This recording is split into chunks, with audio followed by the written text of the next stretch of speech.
Puspita NIM 1211-2042. Di sini saya akan menjelaskan tentang fikih jinayah dalam mata kuliah fikih jinayah.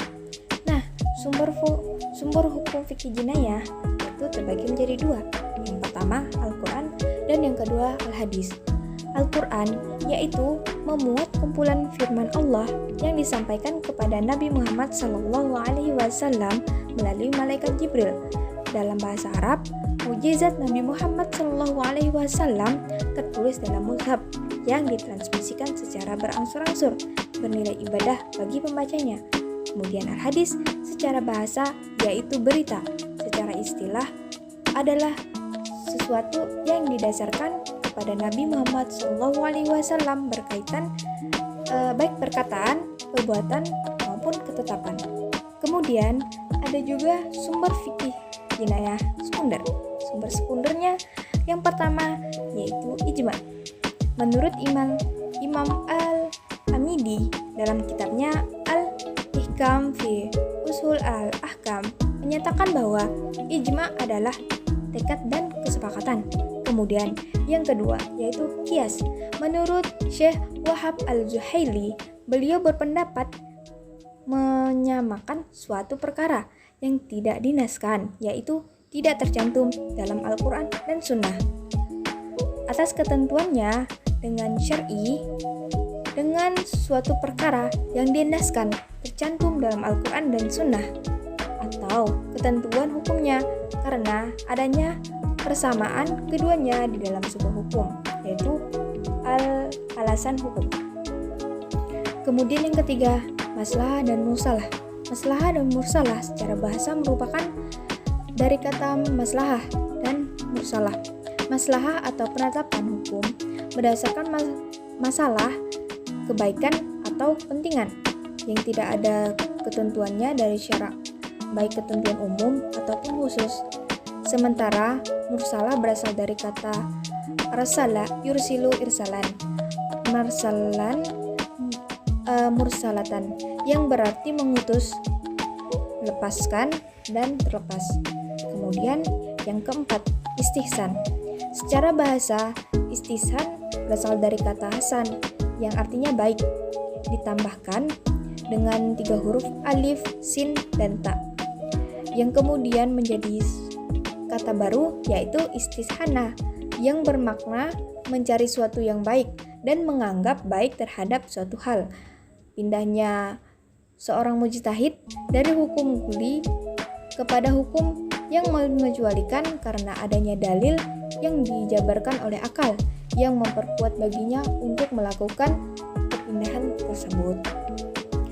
Kemudian yang kelima yaitu istishab. Istishab secara etimologi berarti membersamai dan menjadikan suatu bagian teman dan yang ditemani atau menjadikan persahabatan. Kemudian yang selanjutnya yaitu saduh zariyah. Saduh zariyah terdiri dari 2 kata yaitu jadu dan zariyah. Satu bermakna penghalang atau sumbatan, sementara zariyah maknanya alasan, permohonan, berpura-pura dan mengatakan sarana, sehingga sad ad-dariyah maksudnya menghambat atau menyumbat atau menghalangi suatu jalan yang menuju kerusakan atau maksiat. Yang selanjutnya yaitu urf. Kata urf adalah adat. Kata uruf adalah adat yang memiliki makna kembali, mengulang dan berulang, sehingga adat memiliki makna suatu ulang yang diulang-ulang dan menjadi terbiasa dan dibiasakan oleh masyarakat. Kemudian qaul. Qaul secara bahasa berarti qala yang bermakna berkata dan berpendapat. Dan qaul sering juga dipertukarkan dengan kata mazhab dalam penggunaannya sehari-hari karena dianggap memiliki makna yang sama. Secara etimologi, mazhab berarti memiliki arti pergi. Oleh karena itu, mazhab artinya tempat pergi atau jalan yang dilalui dan dilewati seorang yang menjadi tujuan seseorang. Kemudian masuk ke materi selanjutnya yaitu tentang hukuman.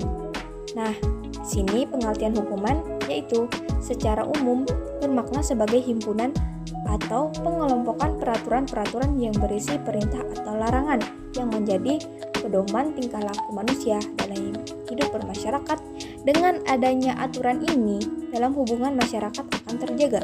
Kemudian, secara istilah yang diambil dari bahasa Arab, hukuman disebut al-uqubah yang meliputi baik hal-hal yang merugikan maupun tindak kriminal yang lainnya.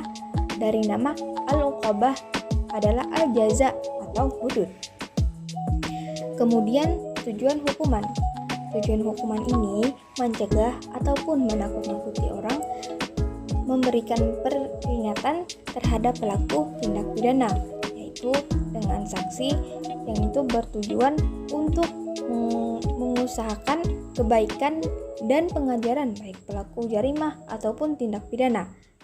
Yang selanjutnya dapat membentuk masyarakat yang lebih baik dan yang disukai oleh rasa saling menghormati dan mencintai dalam masyarakat. Nah, di sini ada macam-macam hukuman. Macam-macam hukuman ini juga terbagi menjadi beberapa macam. Yaitu yang pertama, jarimah hudud. Nah, jarimah hudud atau hukuman pokok yaitu hukuman yang ditetapkan secara definitif. Nah, artinya hakim itu tidak bisa melakukan ataupun menetapkan hukuman terhadap pidana itu. Harus sesuai dengan apa yang telah ditentukan oleh nas. Kemudian yang kedua yaitu kisos atau hukuman pengganti. Nah, hukuman ini yang diterapkan sebagai pengganti karena hukum pokok tidak dapat diterapkan dengan alasan yang sah atau benar. Misalnya, kisos diganti dengan diat dan diat diganti dengan memaafkan.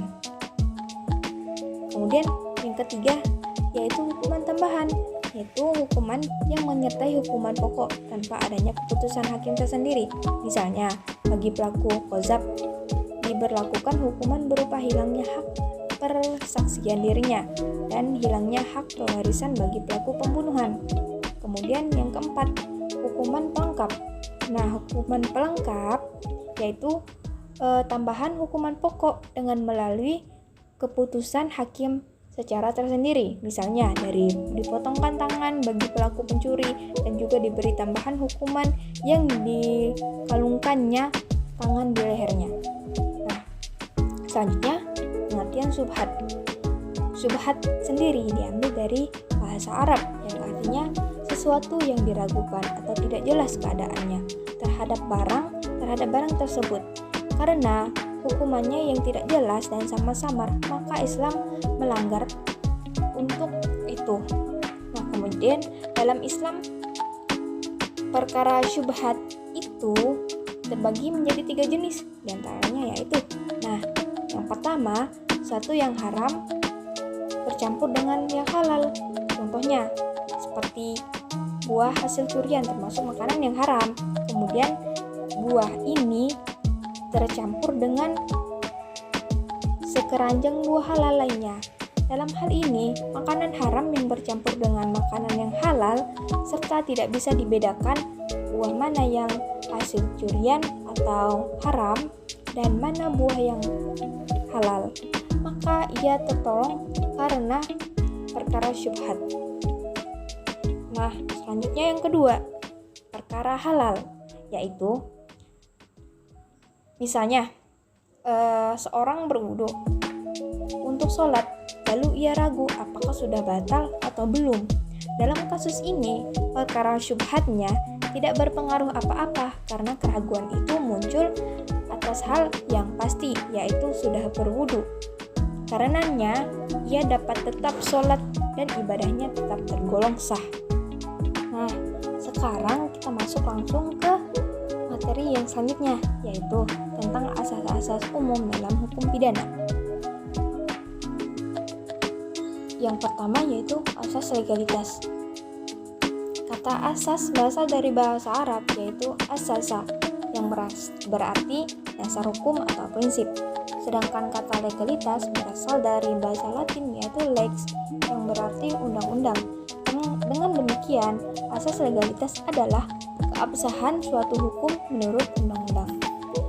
Jika diteliti dengan mendalam, asas legalitas merupakan asas yang mutlak dipakai dalam penerapan hukum Islam, sebab tanpa adanya aturan maka seorang tidak dapat dipidana.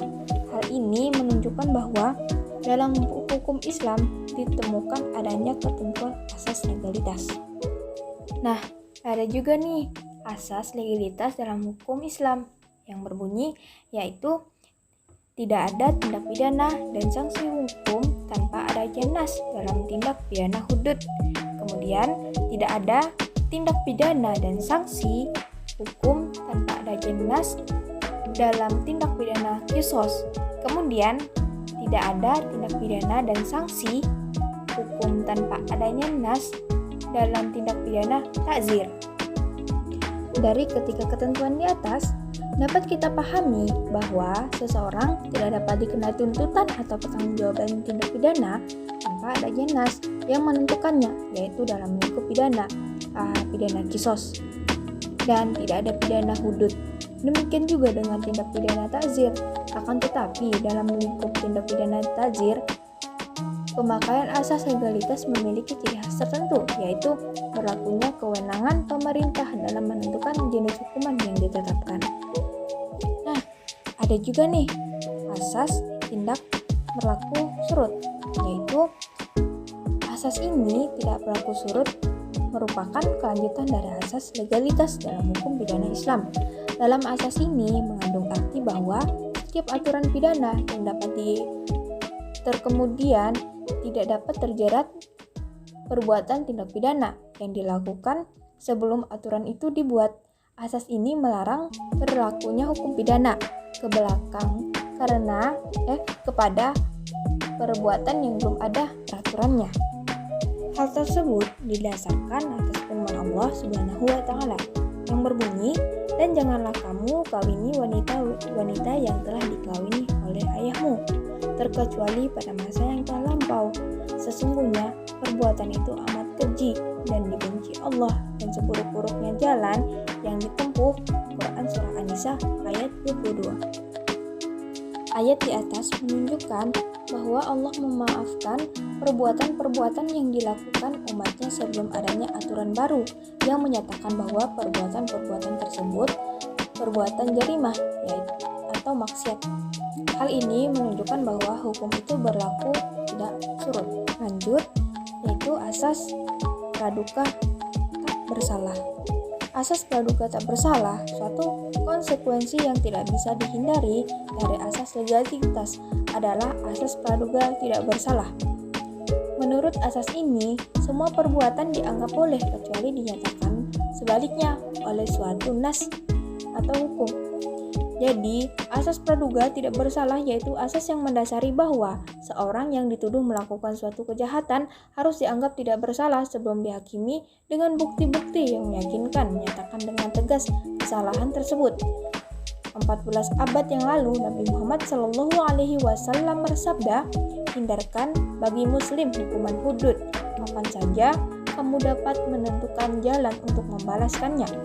Jika imam salah, lebih baik salah dalam membebaskan daripada salah dalam menghukum." Kemudian, asas kesalahan. Seseorang yang dikenai pidana dalam hukum Islam adalah orang yang telah terbukti melalui pembuktian yang telah melakukan suatu tindakan yang dilarang oleh syar'i. Terpidana adalah orang yang benar-benar memiliki kesalahan, dan kesalahan itu bukan sekedar praduga, tetapi harus dibuktikan sehingga tidak ada keraguan lagi. Keraguan hakim terhadap kasus yang dihadapinya dapat berakibat pada keputusannya. Para sarjana muslim sepakat bahwa hakim tidak boleh menjatuhkan hukuman had dan kisos ada keraguan, tetapi mereka berada dengan kejahatan takzir. Pandangan mayoritas adalah asas ini tidak meliputi kejahatan takzir. Kemudian, asas kesamaan di hadapan hukum. Asas prinsip kesamaan telah dikenal sejak abad 14 silam, jauh sebelum bangsa barat mengadopsi menjadi asas equality before the law. Hukum modern baru mengenal asas ini pada akhir abad 18, itu pun dalam bentuk yang kurang lengkap. Bukti dari tindak penangkapan asas persamaan di hadapan hukum yang dianut oleh sistem hukum modern adalah adanya keistimewaan terhadap orang-orang tertentu. Sistem hukum modern dan hukum pidana Islam sangat berbeda. Hal ini dibuktikan dengan sabda Rasulullah SAW, "Seandainya Fatimah binti Muhammad mencuri, ikatan keluarganya tidak dapat menyelamatkan dari hukuman had. Kemudian kita masuk ke materi yang selanjutnya, yaitu mengenai ruang lingkup jarimah. Nah, di sini pengertian jarimah berasal dari kata jarama, jarimu, jaramatan, yang berarti berbuat dan memotong. Secara khusus, jarimah dipergunakan hanya pada perbuatan dosa atau perbuatan yang keji. Kata jarimah juga berasal dari kata arjama, ya jerima, yang berarti melakukan sesuatu yang bertentangan dengan kebenaran, keadilan, dan menyimpang dari jalur yang benar. Menurut Imam Al-Mawardi, jarimah adalah perbuatan-perbuatan yang dilarang oleh syara yang diancam dengan hukuman had atau ta'zir. Jadi, dapat disimpulkan bahwa pengertian jarimah adalah perbuatan seseorang yang melanggar ketentuan hukum Islam yang menyebabkan orang yang melanggar ketentuan itu mendapatkan sanksi yang sudah ditentukan. Unsur-unsur jarimah yaitu yang pertama, unsur umum. Unsur umum terbagi lagi menjadi beberapa macam. Yang pertama, unsur formil, yakni adanya nas yang melarang perbuatan dan mengancam hukuman terhadap perbuatannya. Kemudian unsur material, yakni adanya tingkah laku yang membentuk jarimah, baik perbuatan nyata atau sikap yang tidak berbuat. Kemudian unsur moral, yakni unsur yang menyatakan bahwa pelaku adalah mukallaf. Kemudian unsur khusus ialah suatu syarat yang hanya terdapat pada peristiwa jarimah tertentu dan membedakannya antara jarimah yang satu dengan jarimah yang lain. Misalnya, pada jarimah pencurian harus memenuhi unsur khususnya, yaitu yang pertama, perbuatan itu dilakukan dengan cara sembunyi-sembunyi. Terus, barang itu milik orang lain secara sempurna. Kemudian, benda itu sudah ada dalam penguasaan pencuri. Selanjutnya, barang yang di tempat harusnya disimpan dan sudah mencapai 1 nisab. Kesimpulannya, unsur umum jarimah itu adalah unsur yang ada pada setiap perbuatan yang dikatakan sebagai tindak pidana atau jarimah. Sedangkan unsur khusus adalah unsur yang menjadi bagian khusus dari setiap macam jarimah, seperti contoh di atas. Kemudian kita masuk ke materi yang selanjutnya, yaitu bentuk-bentuk atau pembagian jarimah. Yang pertama yaitu jarimah hudud. Kata hudud adalah bentuk jamak dari kata had. Pada dasarnya, had berarti pemisah antara dua hal. Menurut bahasa, had berarti cegahan hukuman-hukuman yang dijatuhkan pada para pelaku kemaksiatan. Disebut hudud karena hukuman tersebut dimaksudkan untuk mencegah pelaku yang dikarena hukuman tidak mengulangi perbuatan yang membuat dirinya dihukum. Sedangkan menurut syara, hudud adalah pemberian hukuman yang merupakan hak Allah dan di dalam jarimah hudud ini ada para ulama yang telah menetapkan adanya 7 yang termaksud jarimah hudud, yaitu yang pertama zina, kemudian menuduh orang berzina, mencuri, merampok, menyamun, minum minuman keras, dan murtad. Selain sudah ditentukan bentuk jarimahnya, hukumannya pun sudah jelas. Nah, kemudian masuk lagi ke jarimah, yaitu jarimah kisos. Jarimah kisos ialah suatu tindak pidana yang akan dihukum setimpal dengan perbuatan yang telah dilakukan oleh pelaku. Misalnya pembunuhan, maka ia juga akan dihukum dibunuh, terkecuali keluarga korban memaafkan dan hukumannya diganti dengan diat atau denda sebagai ganti rugi, dan hal ini telah ditetapkan oleh Allah. Kemudian masuk ke jarimah takzir. Jarimah takzir berarti memberi pengajaran. Maksudnya, hukuman yang diberikan ditentukan oleh penguasa. Berbeda dengan jarimah lainnya, jarimah takzir tidak seperti jarimah yang lain yang ditetapkan oleh syara. Tidak ada ketentuan hukuman di dalam jarimah takzir ini karena hukuman yang diberikan berkaitan dengan perkembangan masyarakat serta kemaslahatannya. Sesuatu dikatakan jarimah takzir karena bertentangan dengan kemaslahatan umum di tempat terjadinya. Nah, kini kita masuk lagi ya ke pembahasan yang baru, yaitu mengenai jarimah hudud. Jarimah hudud sendiri mempunyai pengertian itu dalam bahasa Arab, yaitu hududud, har pembatasan, yang diartikan memisahkan suatu agar tidak tercampur dengan yang lain. Jarimah hudud adalah jarimah yang diancam dengan hukuman had. Pengertian hukuman had adalah hukuman yang telah ditetapkan oleh syara dan menjadi hak Allah atau hak masyarakat.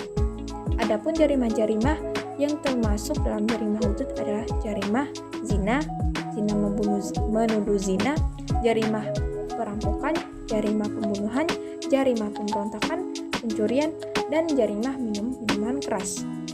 Yang pertama mengenai zina. Zina adalah perbuatan persetubuhan antara laki-laki dan perempuan yang tidak terkait dengan pernikahan atau perkawinan. Secara umum, zina bukan hanya saat manusia telah melakukan hubungan seksual, tetapi segala aktivitas seksual yang dapat merusak kehormatan manusia, termasuk kategori zina. Zina merupakan salah satu perbuatan yang dilarang oleh Allah Subhanahu wa Ta'ala. Bahkan, zina tersebut tergolong dosa besar yang sangat besar. Dalam Al-Quran telah diperintahkan untuk tidak mendekati zina. Allah Subhanahu wa Ta'ala berfirman, "Janganlah kalian mendekati zina, karena zina itu tindakan keji dan jalan yang amat buruk." Quran Surah An-Nisa ayat 32. Allah Subhanahu wa Ta'ala bahkan mengingatkan dosa zina dengan dosa besar lainnya, yakni syirik dan pembunuhan.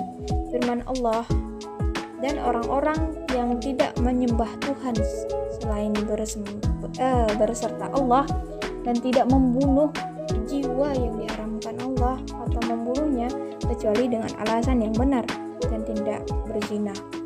Barang siapa yang melakukan demikian itu, niscaya dia mendapat balasan dosanya, yakni akan dilipat gandakan azab untuknya pada hari kiamat, dan dia akan kenal dalam azab itu dalam keadaan terhina kecuali orang-orang yang bertaubat." Quran Surah Al-Furqan ayat 68. Kemudian ada macam-macam zina. Yang pertama, zina muhsan. Zina yang dilakukan laki-laki dan perempuan yang telah terikat perkawinan. Pelaku zina muhsan, laki-laki dan perempuan, akan mendapat hukuman berat dari masyarakat maupun secara syariat. Karena itu, zina muhsan wajib dihindari. Hukuman untuk pelaku zina muhsan, baik laki-laki maupun perempuan, ini akan dikenakan daran sebanyak 100 kali dan juga dirajam. Hukuman mati dengan cara dilempari oleh batu dengan disaksikan oleh orang-orang banyak. Kemudian yang kedua yaitu zina ghairu muhsan, yang dilakukan oleh seorang yang belum sah atau belum pernah menikah. Contohnya yaitu orang yang sedang menjalin hubungan sebelum menikah namun melakukan perbuatan zina. Hukuman bagi pelaku zina ghairu muhsan adalah didera 100 kali dan diasingkan selama 1 tahun. Penjelasan mengenai hukuman zina ini tertuang pada firman Allah Subhanahu wa Ta'ala yang berbunyi, "Perempuan yang berzina dan laki-laki yang berzina, maka deralah tiap-tiap orang keduanya 100 kali dera, dan janganlah belas kasihan kepada keduanya, mencegah kamu untuk menjalankan agama Allah. Jika kamu beriman kepada Allah dan hari akhir, dan hendaklah pelaksanaan hukuman mereka disaksikan oleh sekumpulan orang-orang yang beriman." Quran Surah An-Nur ayat 2. Berdasarkan firman Allah tersebut, para pelaku zina ini harus didera atau dicambuk sebanyak 100 kali, serta diasingkan dari kediamannya di tempat yang paling jauh sejarak musafir yang diperkenankan sholat qashar, yaitu sekitar 90 km. Nah, masuk lagi ke pembahasan yang lain mengenai pencuri atau sarokah. Di antara hal paling penting yang diperintahkan oleh agama Allah untuk menjaganya adalah harta. Islam telah memerintahkan supaya memperoleh harta tersebut dengan cara yang halal. Pada dasarnya, segala sesuatu yang diperolehkan dengan melarang memperolehnya dengan cara yang haram. Menurut Abdullah bin Umar radhiyallahu anha, bahwasanya Rasulullah Shallallahu Alaihi Wasallam pernah memotong tangan pencuri baju besi sehingga 3 dirham. Ibnu Munzir radhiyallahu anha berkata, para ahli fikih telah sepakat bahwa memotong tangan pencuri wajib dilaksanakan apabila 2 orang muslim yang adil dan mereka bersaksi atas pencuriannya tersebut. Nah, lanjut ke pembahasan yang selanjutnya mengenai minuman keras atau syerbul khamar. Khamar adalah minuman yang memabukkan. Khamar dalam bahasa Arab yang berarti menutup, kemudian dijadikan nama bagi segala yang memabukkan. Minuman khamar menurut bahasa Al-Quran adalah minuman yang terbuat dari biji-bijian atau buah-buahan yang melalui proses begitu rupa sehingga dapat mencapai kadar minuman yang memabukkan. Selanjutnya, hukuman bagi peminum khamar. Nah, yaitu khamar Al-Quran tidak mengesangkan hukuman bagi peminum atau peminum khamar. Oleh karena itu, hukuman jilid bagi peminum minuman keras sangatlah subjektif. Semua ulama fikih bersepakat bahwa minum minuman keras merupakan jarimah yang hukumnya adalah had. Rasulullah melaksanakan hukuman jilid berdasarkan banyak dan sedikitnya seorang mabuk atau minum minuman keras. Adapun batasannya, beliau tidak pernah melebihi dari 40 kali tembukan. Kemudian mengenai perampokan. Perampokan merupakan salah satu bentuk kejahatan. Nah, perampokan dapat dikatakan sebagai pencurian besar karena hampir semua sama dengan pencuri. Hanya saja jika dalam pencurian seorang mengambil harta secara diam-diam dan dalam perampokan mengambil secara terang-terangan dan disertai ancaman bahkan kekerasan. Larangan merampok ini tersendiri terdapat pada surah Al-Maidah ayat 33 yang berbunyi, sesungguhnya hukuman bagi orang-orang yang merugi Allah dan Rasul-Nya dan melakukan pengacuan di muka bumi ialah mereka harus dibunuh dan disalib, atau tangan dan kaki mereka dipotong selang-seling atau dibuang jauh. Demikian itu adalah kehinaan bagi mereka di dunia ini, dan di akhirat mereka akan mendapatkan siksaan yang hebat. Kemudian mengenai pemberontakan atau bughot. Secara etimologi, kata bughot berasal dari bahasa Arab yaitu bagha, yang memiliki arti yang sama dengan kata zalim, yaitu berlaku zalim atau menindas. Pendapat lain menyatakan bahwa kata bughot berasal dari kata bagh bagha yang berarti menginginkan sesuatu, sehingga sebagaimana firman Allah Subhanahu wa taala dalam surah Al-Kahfi ayat 64, yaitu dalam kata al-baghyu diartikan meminta sesuatu yang tidak halal atau melanggar hak. Kemudian Allah Subhanahu wa taala berfirman dalam surah Al-A'raf ayat 33, yaitu Qul innama harrama rabbiyal fawahisha ma zahara minha wa ma batana wal isma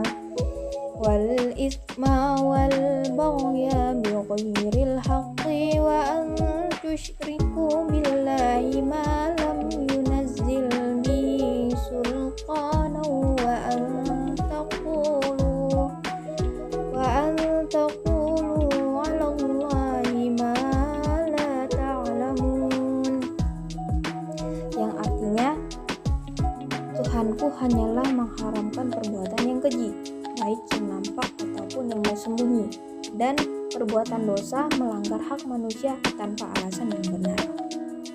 Kemudian yang terakhir mengenai murtad. Menurut bahasa, murtad ini berarti kembali. Orang yang kembali adalah murtad. Menurut istilah adalah keluar dari agama Islam tanpa kekafiran, baik dilakukan dengan perbuatan, perkataan, i'tiqad, dan keraguan.